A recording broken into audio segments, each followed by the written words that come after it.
Hello Bookworms, I'm Becca, and today I'm going to be starting a reading vlog, I guess, for the book Goodbye Perfect by Sara Barnard. Sara Barnard wrote one of my favorite books, A Quiet Kind of Thunder, and I have been wanting to do this reading vlog for several months, but I haven't until now, and I look like this because I was just filming other videos for my channel. So what I think I'm going to do, because it is like 6 o'clock on Sunday, the Sunday before my Christmas break, so I want to have it done by the end of the week. I'm hoping that I will be able to do that. So what I think I'm going to do is get all my makeup off and do some, before bed care type things, and then come back and start reading this book. I don't know how often I'm going to check in. I want to try to check in maybe every 50 pages because let's see how long it is. It is 375 pages. So I want to maybe check in at least every 50 pages so I can kind of give my thoughts on this. I'm really excited for it because I loved A Quiet Kind of Thunder. So I'm really hoping that I will love this book just as much, or at least enjoy it a little bit. It is about, let's dive into that for a minute. It is about a girl named Eden, I guess, and Eden is best friends with Bonnie. Bonnie runs away with a boyfriend, and then the police arrive on Eden's doorstep and they find out that Bonnie's boyfriend was their music teacher, Mr. Cohn. So it is about a student-teacher relationship, which I'm not all about, and I haven't really heard anyone. I've heard one person talk about this book. I didn't even know it existed, and she's a UK writer, so that's probably why. I don't read a lot of UK books. I'm hoping that I enjoy it. So I'm gonna get ready for bed, all nice and snug, and then I'll come back and get ready to do some reading.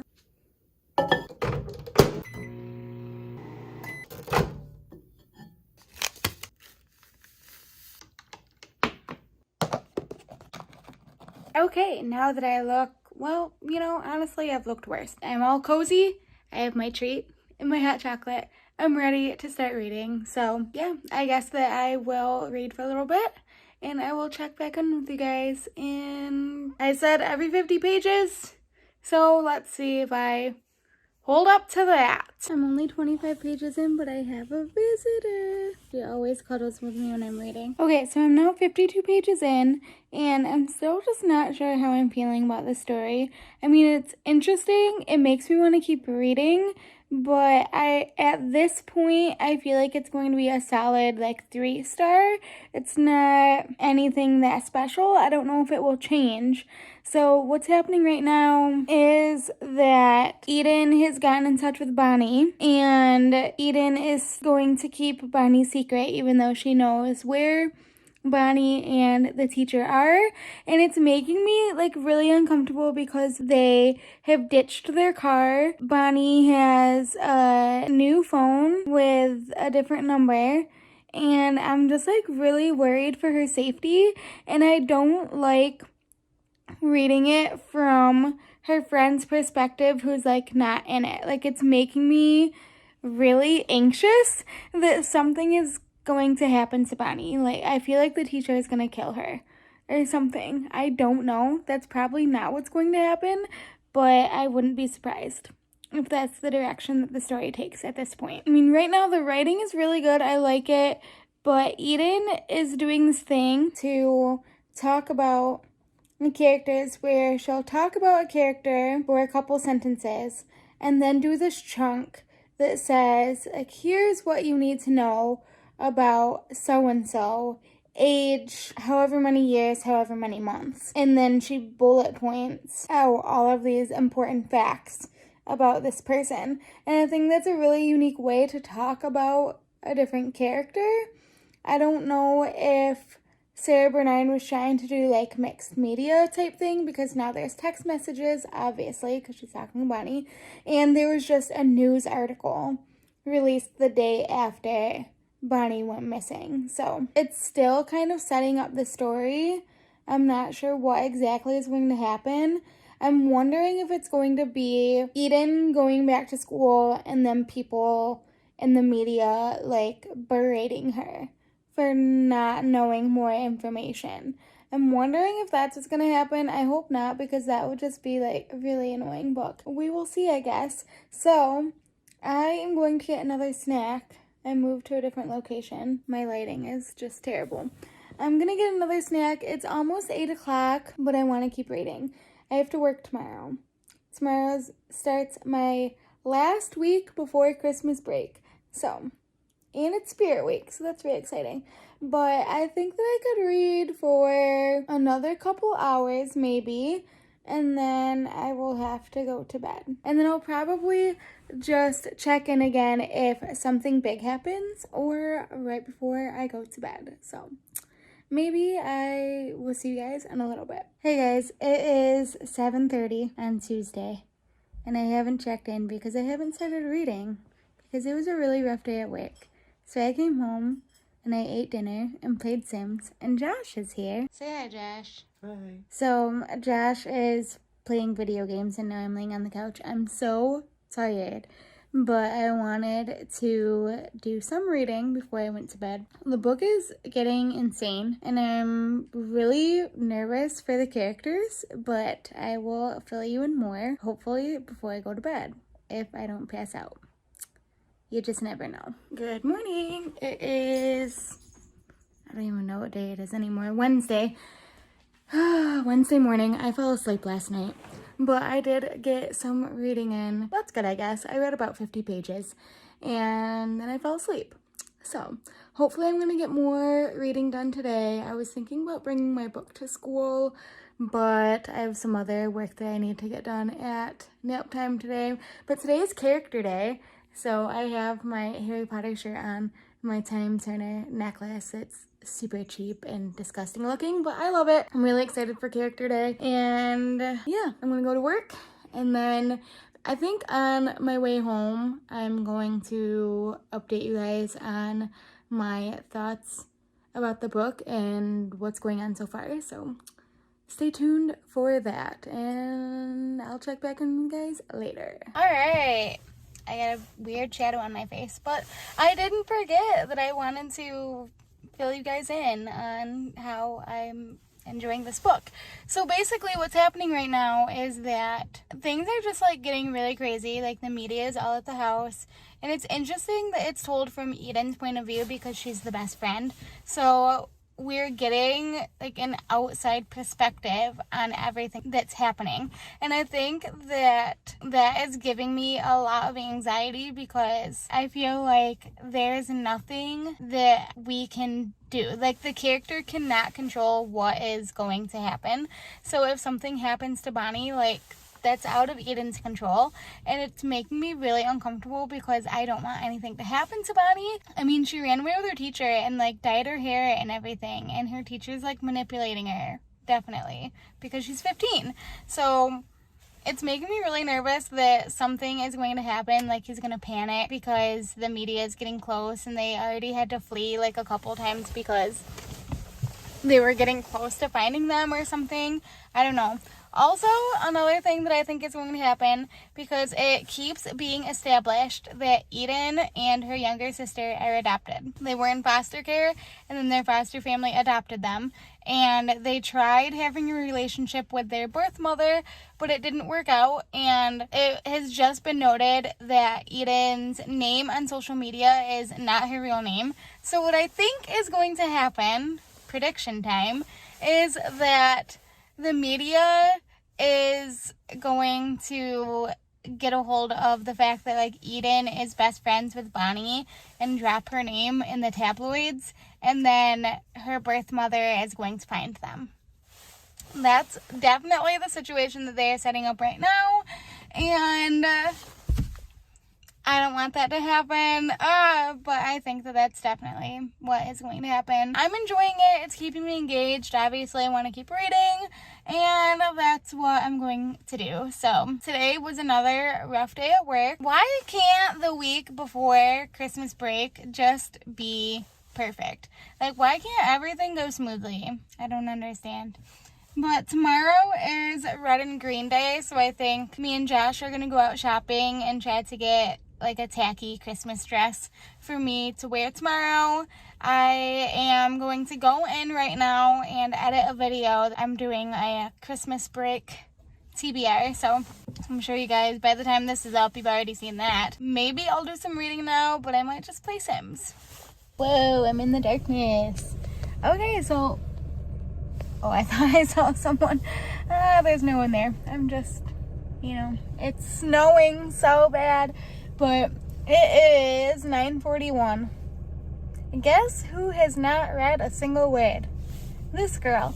Because I went in and I tried editing my video, but my audio is all messed up, so I'm gonna have to refilm it, which is sure. I mean, what else can go wrong this week, honestly? And then I had dinner and I played Sims, and then I had to tell all my friends about the freaking insanity that's happening at my work this week. And I got really heated and called my dad and told him everything that is going on and has been going on for the whole school year. And that was an hour and a half to relay the whole story. And that's not even everything. That's just from October until now. And there's stuff before I even started in October. But Josh is finally home, so I think we're gonna go to Target real quick in a freaking snowstorm and try to find a cute elf dress so I can be really cute tomorrow. But I'm definitely not gonna be doing any reading. And Josh is here now. Where'd he go? Oh, there he is. So that's what I'm doing right now. Unfortunately, I didn't do any reading today, but hey, what can you do? Hello, it's Friday at approximately noon. I don't know what time it is.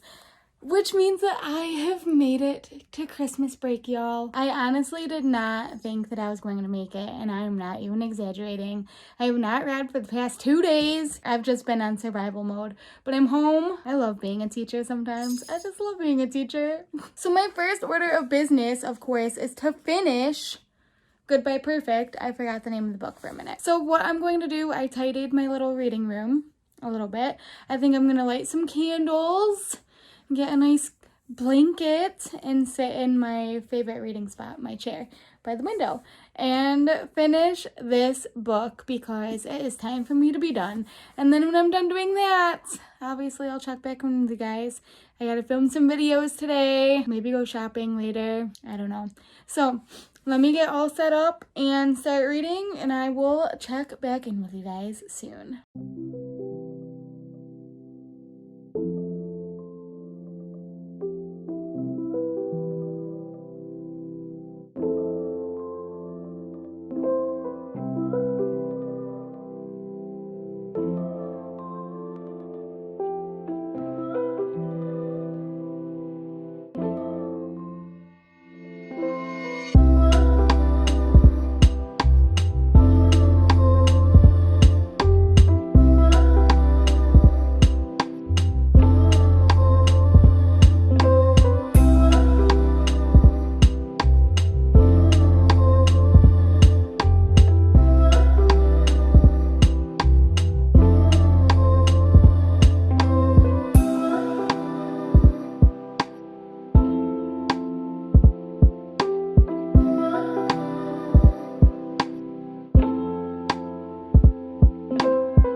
I had to take a break from reading because I'm just getting irritated with the characters, which I guess is kind of a good problem to have. At least the book's keeping me engaged, but I'm so annoyed because obviously Eden knows where Bonnie is. She's in contact with her, and they keep hinting that the adults, like Eden's adoptive mom and Luna's right here, and Bonnie's mom, know that Eden knows something, but they're like not coming right out and saying it. Eden's a little bit rough around the edges, so Bonnie's mom just came over and tried to have a conversation with Eden again about like what's going on, because Eden broke down at everything and is finally, I think, coming to terms with the fact that Bonnie might not come back. Bonnie's mom was trying to talk to Eden and basically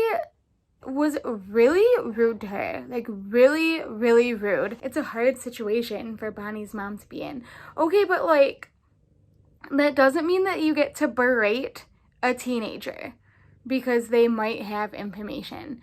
I know that they're trying to get Eden to fess up, which I think that she needs to fess up too, but the way that they're doing it is not the right way, and it's making me really irritated to read because this is how people think that they can just like talk to people.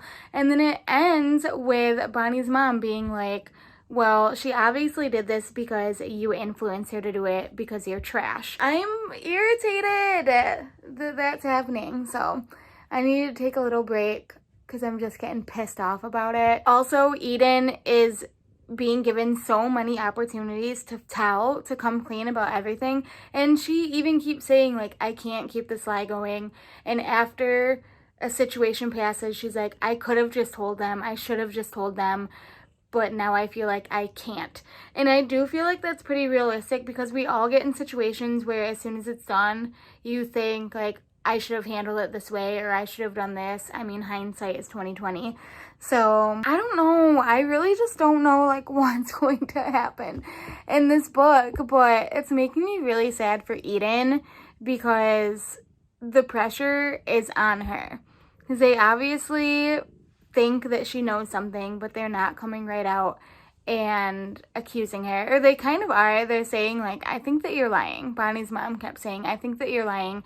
I think that you know more than you're putting out there. But Eden just keeps being like, no, I don't. Bonnie's mom should have just been like, you need to show me the text messages because you've obviously been in contact with her. But she didn't do that, so it's just this very like passive-aggressive situation where Eden wants to tell, but she doesn't want to tell, and the adults kind of know what's going on, but they're not like, give me your phone. Like, they're also not doing anything about it. So it's just very frustrating to read from right now, but I feel like it's very true to life, almost. I'm gonna get a snack, and then I'm going to get back to reading because I want to know how it ends. Is Bonnie going to come back? Is she going to get killed? Probably not. She probably won't get killed. Is Eden going to tell at the end? If that is literally how the end of the book happens, where it's like the last page is just her like going up to her mom and like handing her her phone, or like knocking on Bonnie's mom's door and handing her her phone, I'm gonna freak out because I hate when books do that.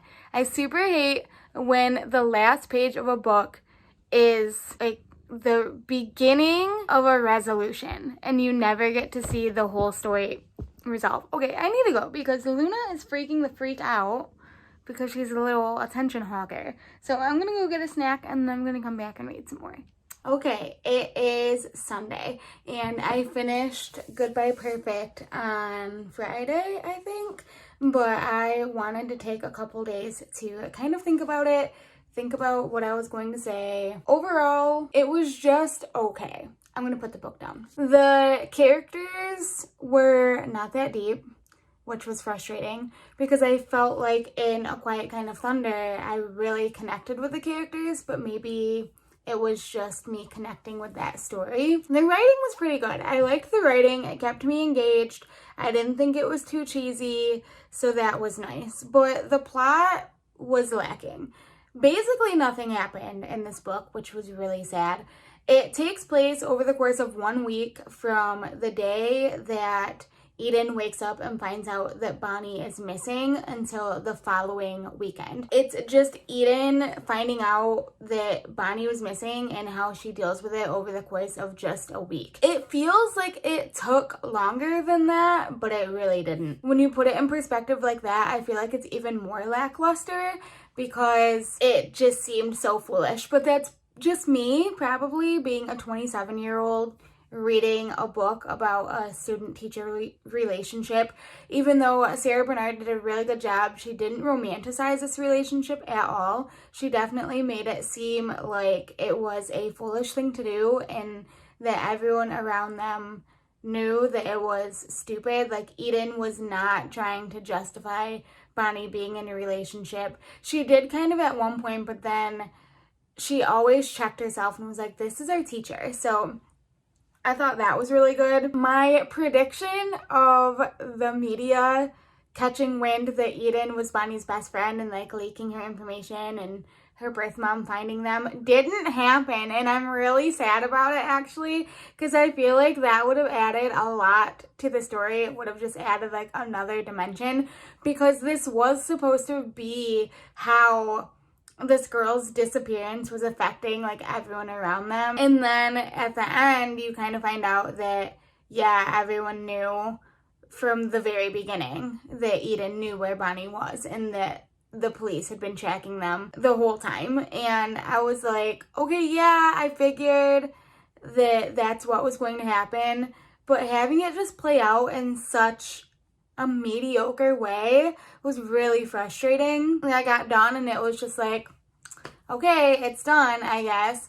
And there's the weird epilogue that a lot of YA books do that's like, I saw her from across the room and, you know, like everything's different now, but it's still kind of the same. And I don't know. It was supposed to be more focused on Eden and her family and her relationships like with her family and her friends.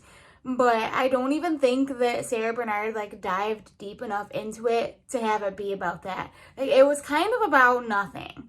And it tried to be about all of these different things, but I don't think that any solid thing really came together and was able to be explored in enough time. It was only like 370 pages. And it starts right out with Bonnie going missing. And then there would be flashbacks to conversations that hit a little bit different now that Bonnie is gone, which I thought was really genius, because going back and like seeing it, it was just like, oh, why didn't anyone think that something was happening? But honestly, Bonnie didn't give anyone any reason to think about it. But I did kind of like the theme. There's a theme throughout where like things aren't as perfect as they seem. Obviously, the title of the book is Goodbye Perfect. So I like that that kind of hit home with a lot of different characters in the book. Obviously, Bonnie was struggling and no one knew that Bonnie was struggling. Eden's boyfriend is just this like quiet, sweet guy, but then you find out that his home life is not that great. Like his mom is really sick and his grandma's living with them and he has to take care of both of them, really. Then all throughout the book, Eden is talking about her older sister that is her adopted family's biological child. How perfect she is and how like she's living in her sister's shadow and she's never going to be as perfect as Valerie. And then you come to find out that she has done some not so perfect things. Like her boyfriend cheated on her when they were traveling across the world, and then she slept with her roommate's boyfriend, and like all these little things that made the character seem more human, but obviously like I knew what they were trying to do. And then there was like a road trip, and usually I love a road trip book, but I just did not love this road trip book. But it did remind me a lot of a couple books. It reminded me a lot of Paper Towns and having to find Margot. Kind of Manic Pixie Dream Girl, but like Bonnie's not like a Manic Pixie Dream Girl because it's a best friend relationship. But it was still like, we need to find this girl and I want to road trip and try to find her and try to talk her into coming home. Like that was really interesting. And then it reminded me a little bit of Radio Silence. Bonnie reminded me of Radio Silence because she had been trying her whole life to be this perfect student, but like the weight was really weighing on her. And I feel like that is what we got a lot of in Radio Silence. So that was interesting. So if you're fans of Radio Silence or the John Green books, or if you like a road trip, then you might like this book. Ultimately, I feel like my predictions would have added a lot, and that happens a lot, I guess, but I wish that some of the things that I was thinking of actually happened, because it would have made the book a lot more entertaining and dramatic for sure. I just like wanted the teacher to snap or something, and then they had to like escape him or something, but it was nothing. It was still a very mild YA contemporary book, which is fine. I ended up giving this book 3 out of 5 stars. I didn't love it as much as A Quiet Kind of Thunder. I figured that that's how it was going to go. But I am a little bit disappointed, not going to lie. But I feel like even if it wasn't a Sara Barnard book, I would have wanted more from this story. I tried really hard not to put it up on a pedestal because one of my favorite books, you know? And I think that I did a really good job at that. I definitely read it for entertainment. I didn't try to criticize it too much.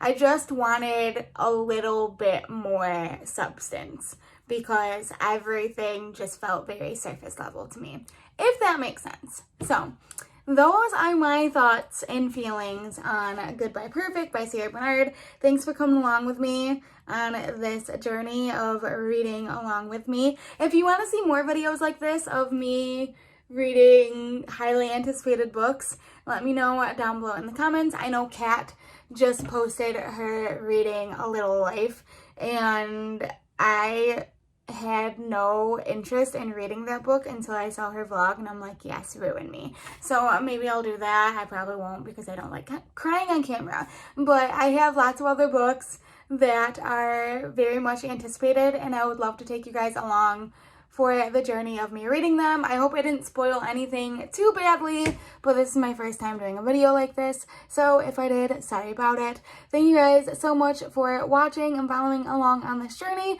I hope you enjoyed it.